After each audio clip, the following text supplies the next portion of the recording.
ఇతర దేశాలకు సమాచారాన్ని చేరవేస్తూ ఇవాళ మనం దీన్ని ఎట్లయినా సవరించుకొని దీన్ని ఎట్లయినా బాగు చేసుకోవాలని మా సమాచారాన్ని బయట ఎవరికైనా ఇస్తే కేంద్ర ప్రభుత్వం సవరించిన యాక్ట్ ప్రకారం డేటా ప్రొటెక్షన్ యాక్ట్ ప్రకారం అధ్యక్ష 2023 దేశ పౌరుల వ్యక్తిగత ఇతర సమాచారం ఏదైనా ఆ వ్యక్తి యొక్క అనుమతి లేకుండా సేకరించడం నేరం, చట్ట విరుద్ధం. అలా సేకరించిన డేటాను చట్టబద్ధంగా ఆ చట్టంలో చెప్పిన వ్యక్తి ప్రకారమే వినియోగించాలి. ప్రభుత్వానికి ప్రజల మధ్య ఉండాల్సిన విశ్వసనీయత లేకుండా నిబంధనలను ఉల్లంఘించారు. Violation of fiduciary relationship between government and citizen. కేంద్ర ప్రభుత్వము వ్యక్తుల సమాచారాన్ని గోప్యంగా ఉంచాలి. వ్యక్తుల సమాచారాన్ని ప్రభుత్వం ఏదైనా పథకం కోసం కానీ ఏదైనా అంశంలో సేకరించినప్పుడు ఆ వ్యక్తి అనుమతి లేకుండా ఆ వ్యక్తికి తెలవకుండా ఎవరికి ఇవ్వకూడదని మన చట్టాలు చెప్తున్నాయి అధ్యక్ష. మరి ఈరోజు లక్షలాది మంది కోట్లాది మంది చేసుకున్న రిజిస్ట్రేషన్లు, డాక్యుమెంట్లు, ఆధార్ కార్డు, బ్యాంకు ఖాతాలు, టెలిఫోన్ నెంబర్లు టోటల్గా చంద్రశేఖరరావు గారు, అదేవిధంగా కల్వకుంట్ల తారక రామారావు గారు, వాళ్ళ అనుంగు సహచరులైన గాదె శ్రీధర్ రాజు చేతి ద్వారా రాహుల్ గోస్వామి నుంచి మొదలు పెడితే ఈ రకరకాల వ్యక్తుల చేతులకు ఇతర దేశాలకి సమాచారాన్ని అంతా పంపించారు అధ్యక్ష. ఎందుకు ఈరోజు సంవత్సరం మొత్తం సాంకేతిక నిపుణులతో, రాజకీయ పార్టీలతో, రైతు కూలీ సంఘాలతో ప్రతి ఒక్కరితో ఎందుకు చర్చించినాం అధ్యక్ష? ఇంత తీవ్రమైన నేరం జరగడానికి అవకాశం కలిగించిన ధరణి, చంద్రశేఖరరావు, తారక రామారావు గారి విషయంలో ప్రభుత్వం స్పష్టమైన విధానంతో ముందుకు వెళ్ళాలని మా రెవెన్యూ శాఖ మంత్రి గారు కొన్ని వందల మీటింగులు పెట్టిండు అధ్యక్ష. ఇది ఆషామాషిగా ఈ చట్టం ఈరోజు సభ ముందుకు రాలేదు అధ్యక్ష.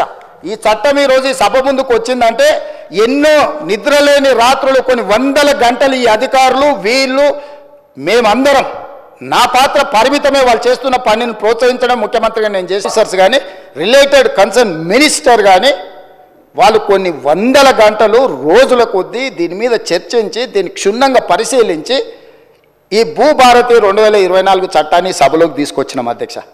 ఈ సభలోకి తెచ్చి దీని పట్ల ఒక మంచి చర్చ జరగడం ద్వారా సంపూర్ణమైన విశ్వాసాన్ని ఇవ్వాలి. మేము వచ్చిన తర్వాత వాళ్ళ కాంట్రాక్టు పూర్తి చేసి ఎన్ఐసికి బదిలీ చేసినాం అధ్యక్ష. నిన్నమననే వాళ్ళకి టెండర్ అగ్రిమెంట్ ఉండి బదిలీ చేయని పరిస్థితుల్లో నాకు తెలిసి ఒక నెల అయినట్టు కేంద్ర ప్రభుత్వానికి సంబంధించిన సంస్థకు ఈ సమాచారాన్ని బదిలీ చేసి ఇవాళ సంస్థ టెరాసిస్ అనే సంస్థ గాదె శ్రీధర్ రాజు ఎన్ఐసికి సహకరిస్తలేడు.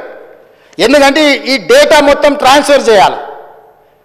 ప్రభుత్వ రంగ సంస్థ దాన్ని నిర్వహించాలి అని అంటే తన దగ్గర ఉన్న సమాచారాన్ని మొత్తం ఈ కేంద్ర ప్రభుత్వానికి బదిలీ చేస్తే తప్ప, కేంద్ర ప్రభుత్వ రంగ సంస్థకు బదిలీ చేస్తే తప్ప ఈరోజు అది నిర్వహించలేని పరిస్థితి.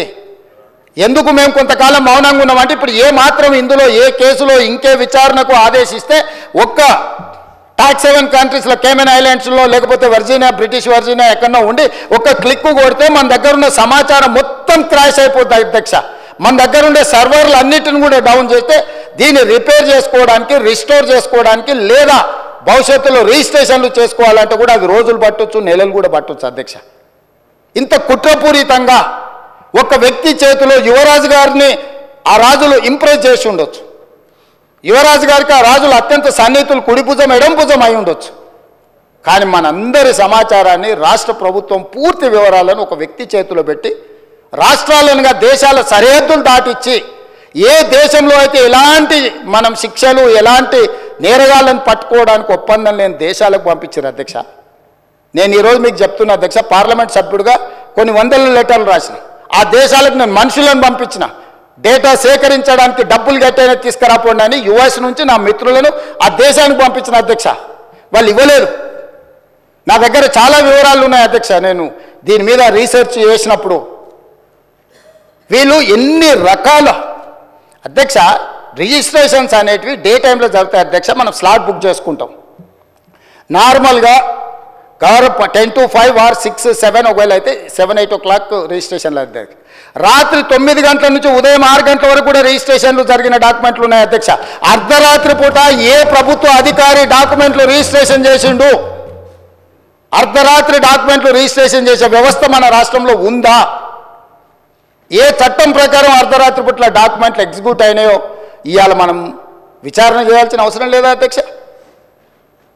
ఎందుకు ఈరోజు వాళ్ళు అక్కడ నించోని, ఎందుకు ఈరోజు చర్చ జరగకుండా భూభారతి 2024 మీద చర్చనే జరగొద్దు, ససేమిరా ముఖ్యమంత్రి గారు ఒకవేళ మాట్లాడితే ఈ బండారం బయటపడుతుంది, ఎట్లయినా అడ్డుకోవాలి అని ఎన్ని రకాల ప్రయత్నాలు చేసినారు మీరు చూసిరు కదా అధ్యక్ష.